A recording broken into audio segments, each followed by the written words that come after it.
મોડાસા તાલુકાના જીવનપુરથી ગળાદર state highway પર વિસ્તરણ વન વિભાગની બેદરકારી સામે આવી છે। રોડની બંને બાજુ લાખો રૂપિયાના ખર્ચે બનાવેલ તારની વાડ એસ્ટિમેટ મુજબ કામ ન કરી મોટો ભ્રષ્ટાચાર થયો હોવાની જાગૃત નાગરિક દ્વારા આક્ષેપ કરાયો હતો। રોડની બંને બાજુ પરિપત્ર મુજબ 2.5 મીટર જગ્યા છોડ્યા બાદ તારની વાડ મારવાના નિયમ હોવા છતાં નિયમના ધજાગરા ઉડાડતા મોડાસા વિસ્તરણ વન વિભાગના અધિકારીઓ કોણ રોડથી માત્ર 3 થી 4 ફૂટ જગ્યા છોડી તારની વાડ કરી હોવાથી વાહન ચાલકોમાં અકસ્માતનો ભય જોવા મળી રહ્યો છે।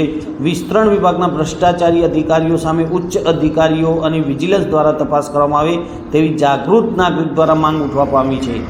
રાઉન્ડ ફોરેસ્ટ પણ સામે અનેક સવાલો। આટલી મોટી કામગીરીમાં શું ધ્યાન રાખ્યું તે પણ એક સવાલ। જાગૃત નાગરિક દ્વારા સ્વાગત કાર્યક્રમ અરવલ્લી જિલ્લા કલેક્ટરને ઓનલાઈન અરજી કરવામાં આવી હતી, પરંતુ આટલો સમય વીતવા છતાં પણ આ અરજી પર કોઈ જ કાર્યવાહી ન કરાતા અનેક તર્ક વિતર્ક।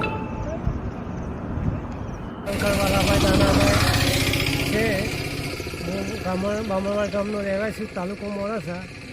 મેં ઓનલાઈન સ્વાગતમાં કલેક્ટર સાહેબને અરજી કરી હતી કે બામણવાડથી જીવનપુર જે રસ્તો જાય છે સ્ટેટ હાઈવે, તો કાયદાકીય જોગવાઈ પ્રમાણે ફેન્સિંગ વાડ કરેલ નથી અને એ ફેન્સિંગ વાડનો સરકારનો એવો નિયમ છે 2.5 મીટરનો, એ જગ્યાએ 3 થી 4 ફૂટ આ લોકોએ વન ખાતાવાળાએ ફેન્સિંગ કરેલ છે।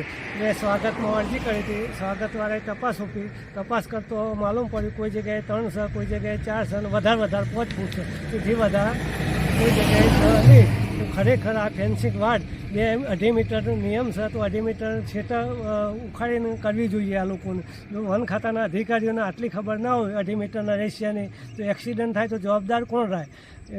આમાં સરકારનો એવો નિયમ છે કોઈ પણ વાહન વ્હીકલ બગડે તો રોડની સાઈડમાં પાર્ક કરવાનું હોય છે, એ જગ્યાએ રોડ ઉપર રહે અને આમાં એક્સિડન્ટ થવાનો ભય રહે। એટલે તાત્કાલિક આની અસર થવી જોઈએ અને તાત્કાલિક ફેન્સિંગ વાડ નીકળવી જોઈએ। અસ્તુ ભારત।